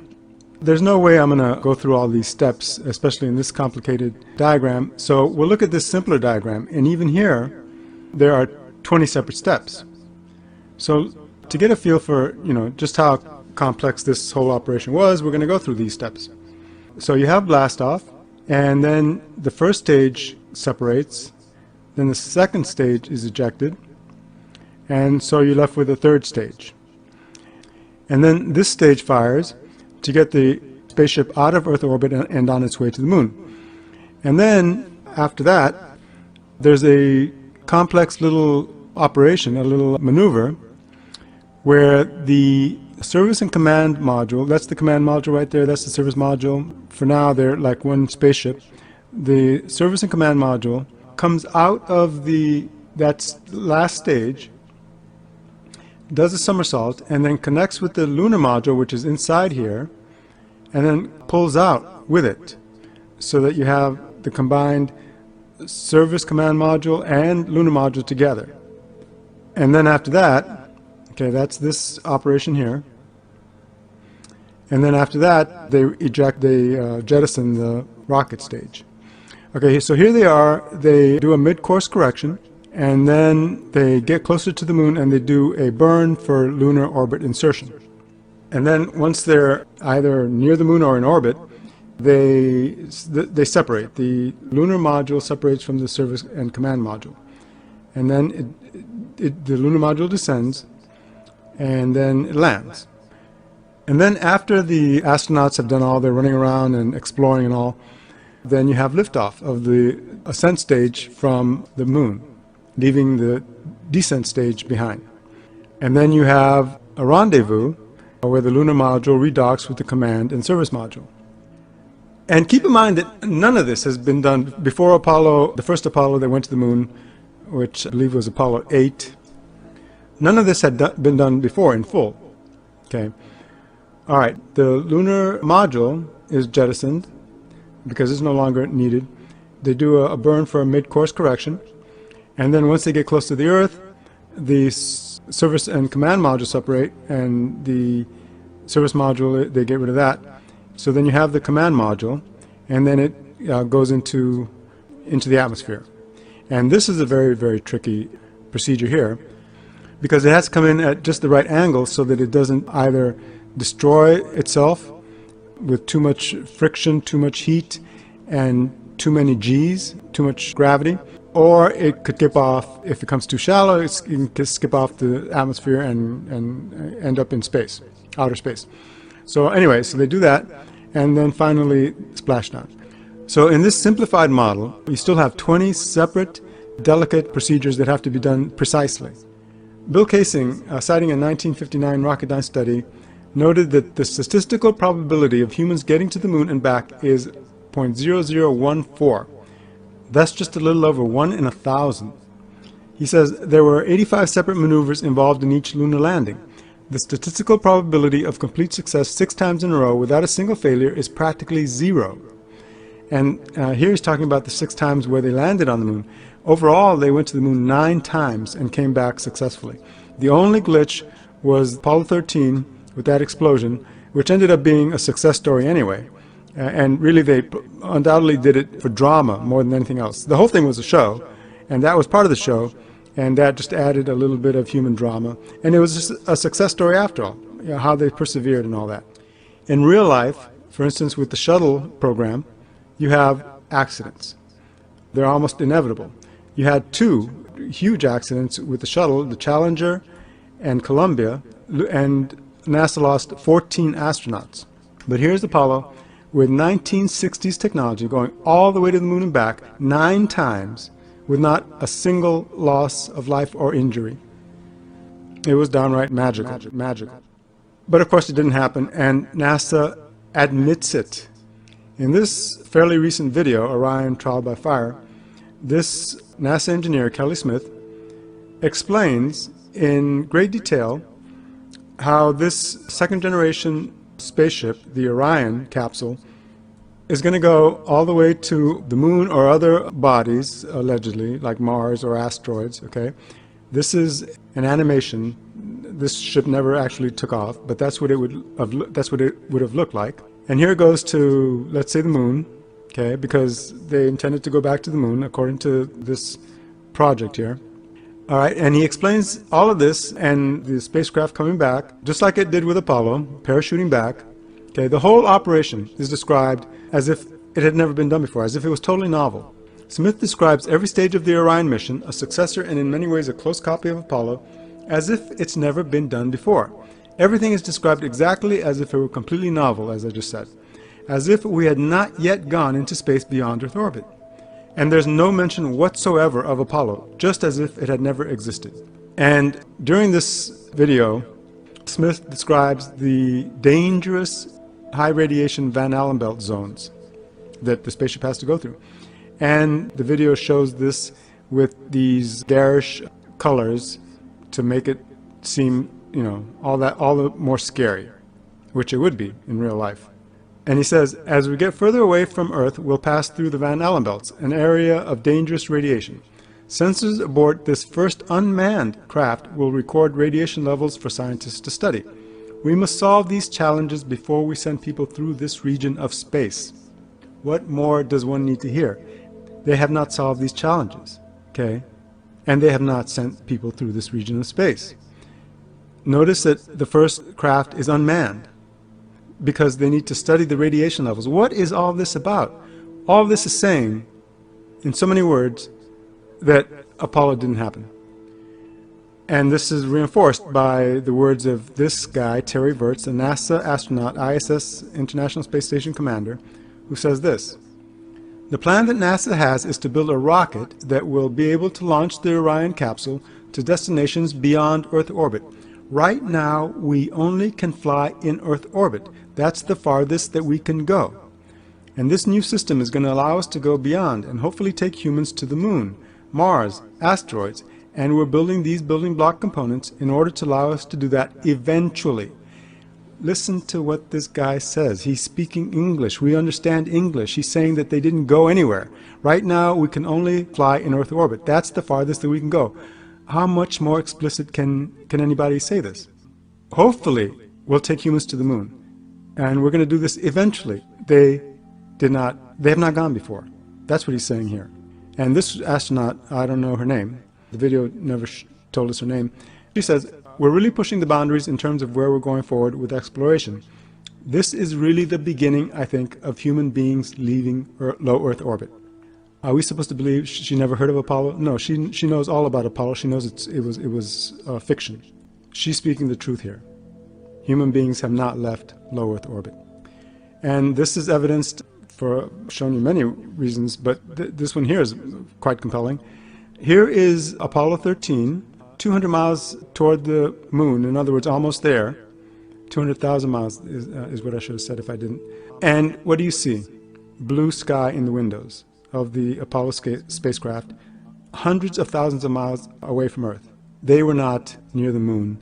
They were in low Earth orbit. That's all this space program did.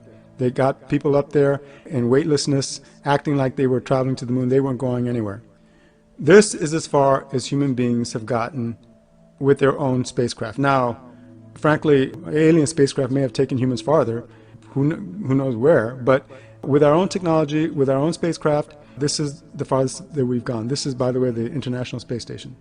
Just a couple hundred miles, 250 miles beyond the surface of the Earth. This is how far the moon is. About 1,000 times further than this distance here. It's an order of magnitude, if not several orders of magnitude, more of a voyage. All right, it's a whole different story, and we've never done that. We're talking 30 Earth diameters distance. That is a formidable venture that we haven't even tried, not even started to try, much less accomplished. This is the press conference held by the 3 Apollo astronauts, Apollo 11 astronauts, once they had returned to Earth from their tremendous journey, right? Look at their demeanor. And when you watch this, the whole press conference, not just photographs, the photographs say a whole lot, but when you watch it on film, it's unbelievable. I mean, it's incredible how downcast they are. They are anything but joyful. Anything but joyful. At this stage, Buzz Aldrin is droning on about some technicalities. And look at Neil Armstrong there. They're frozen in thought for quite a few moments. And this is more or less the tenor of the whole thing. It's just amazing. And these are my notes on the whole thing. The mood is downright funereal, the farthest thing from triumphal, joyful, or giddy you can imagine. The men are extremely stiff, clearly very uncomfortable. There's no fluidity to their speech. It's mechanical and consists entirely of sequential monologues, as if they're delivering scripted parts in a play. There's not the slightest convivial banter between them. There's little authentic detail about the voyage in their talk, except for some technical mumbo-jumbo, nor any spontaneous anecdotes recounting unique experiences, as one would expect in an account of a tremendously exciting, wondrous, and mind-bending experience. Practically nothing in what they say is fabulous or enigmatic. It's all humdrum, unexceptional, perfunctory. Very weird and phony overall. And this is what Dennis Semino says. The body language, the facial expressions. These are men that are under duress. These are men that are not happy. These are men that are very, very displeased with the fact that they're on the spot being asked difficult questions. And they're not just being asked difficult questions. They are living a lie, and they know it full well. And not only a lie, but a murderous lie. They saw their companions murdered for this lie, including Gus Grissom. Gus Grissom was very critical of the program. He wasn't going to go along with the baloney. And at one point, he even hung a lemon on the capsule, on the Apollo space capsule, because that's what he thought it was, and he made it clear. So Grissom was an aircraft engineer. He was constantly inspecting the Apollo capsule and finding many things faulty with it. "I have been howling in the wilderness for years," he said. He called the capsule a bucket of bolts and threatened to go public with his complaints after the lemon incident. Gerard Wisniewski says, "Grissom simply refused to participate in the whole hocus-pocus surrounding the myth of the legendary Apollo spacecraft." Grissom received death threats, and on some occasions he was provided with guards and housed in special safe quarters. He told his wife Betty, "If there ever is a serious accident in the space program, it's likely to be me." And how prophetic he was. Because there was an accident, a deadly accident, on the launch pad with the Apollo space capsule. Grissom and his colleagues, White and Chaffee, were stuffed into this pressure cooker. And I mean that literally, because they filled it with pure oxygen under high pressure. And it burned and incinerated them. It simply charred them to death. The capsule had an extremely flammable atmosphere of pure oxygen under abnormally high pressure. 2, an inward opening hatch, impossible to open quickly under pressure, that had been changed that very morning from the normal outward opening hatch, and which was bolted from the outside and lacked explosive bolts. 3, a tangle of electrical wires, switches, and circuits prone to sparking, plus lots of flammable materials.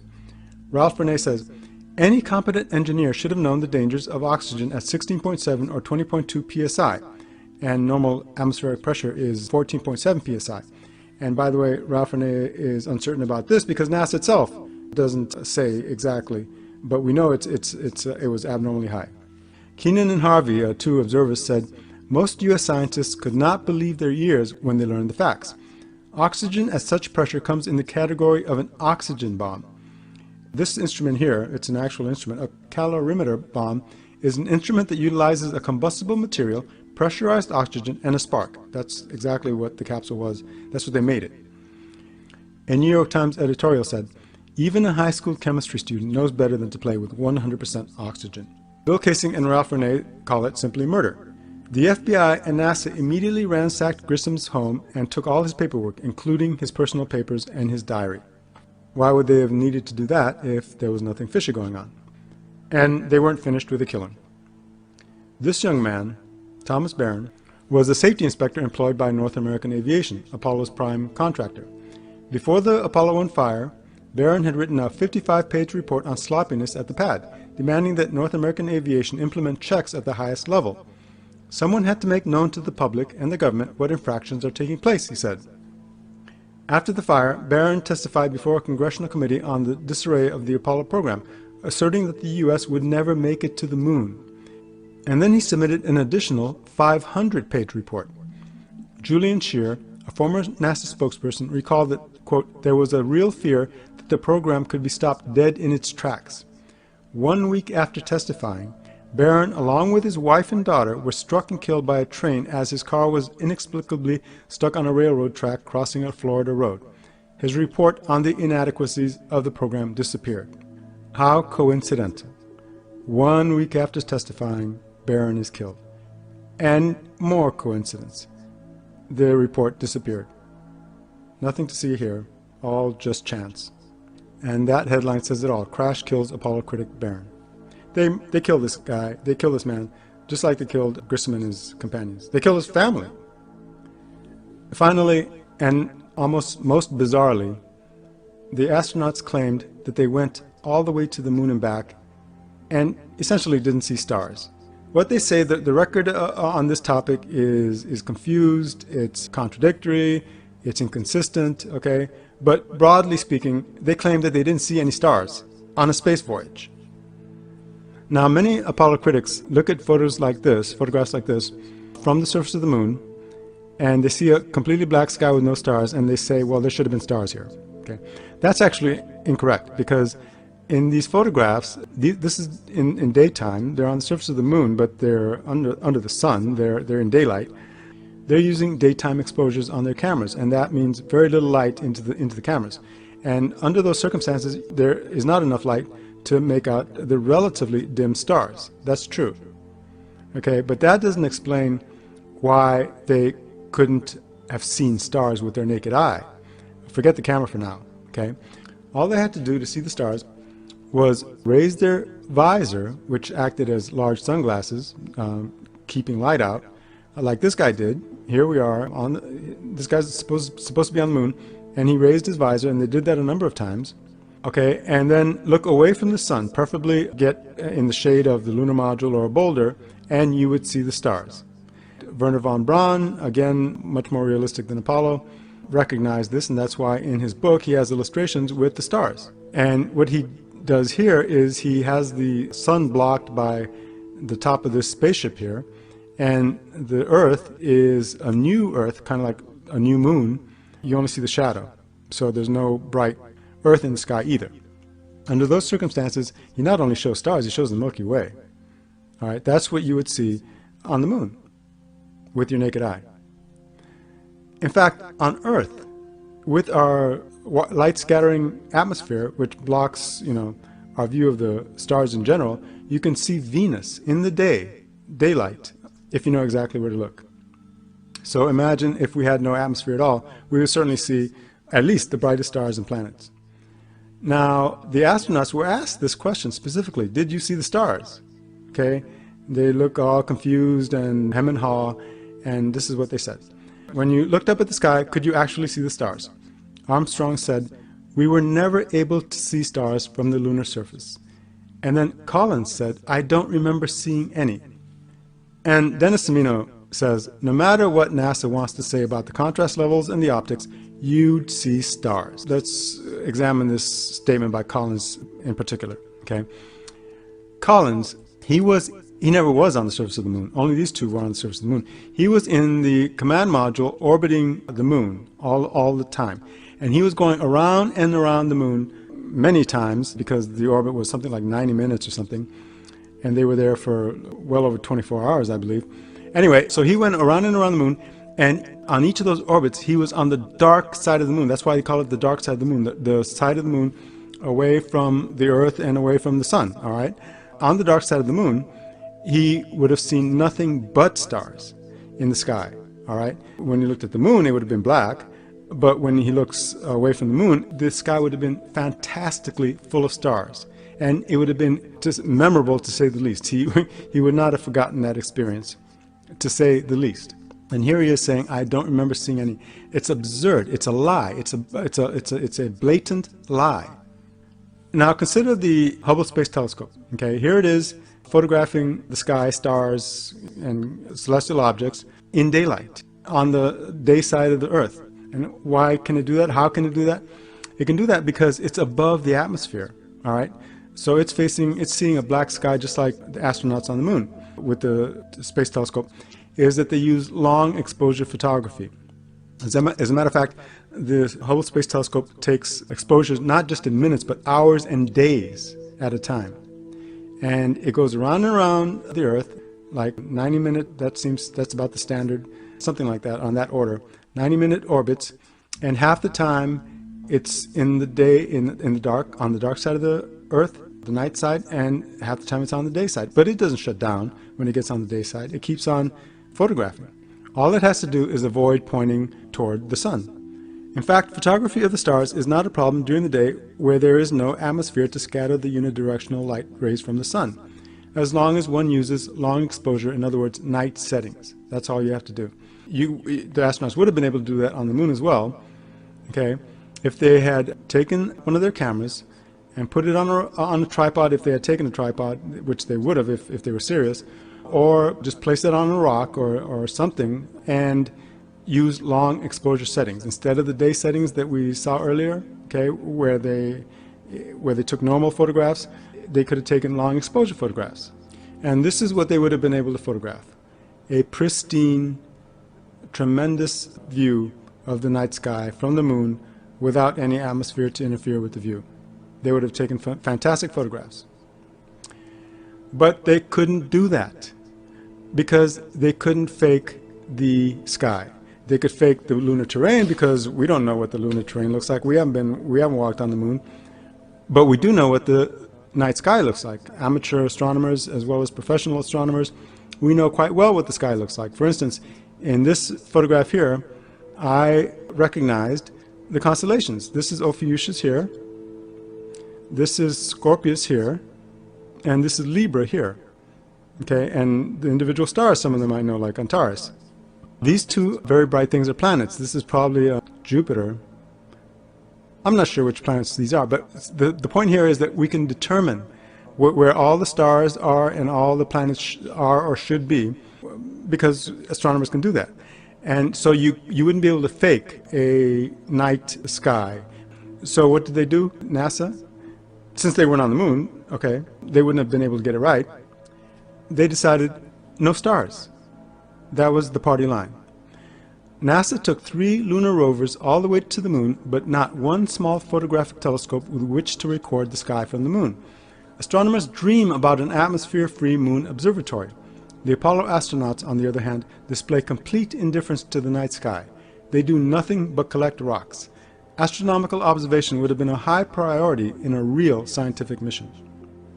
To conclude, I have shown you an abundance of evidence, a veritable torrent of evidence, that demonstrates conclusively Apollo was a lie, that we have not gone to the moon. We did not go to the moon with Apollo. It was all just a show. The U.S. government's moon landing program has been called, quote, the crowning achievement of humankind, the greatest boast of the species, the event in human history most associated with pride in our own accomplishments, unquote. That was from one of the videos. It did not happen, period. The plain fact, proven copiously and beyond doubt in this study, is that it was an extremely elaborate hoax, as I believe Dennis Semino said early on. A stupendous lie, a lie on a scale unprecedented in the history of the world. The moon is undoubtedly a fantastic place, probably a very beautiful place in its own way. But it is not a friendly place to visit.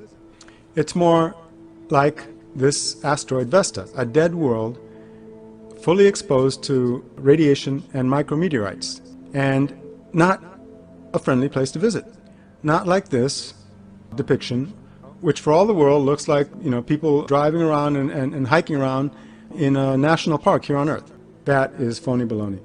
NASA's moon is bland, featureless, washed out, insipid, innocuous, sterilized, sanitized, neutered, Disneyfied. In short, a fictitious cartoon version of the real moon. Nothing but a platform for American propaganda. This is what they show us. A smiley face, malarkey moon. A vehicle for American propaganda. Nothing more, nothing less.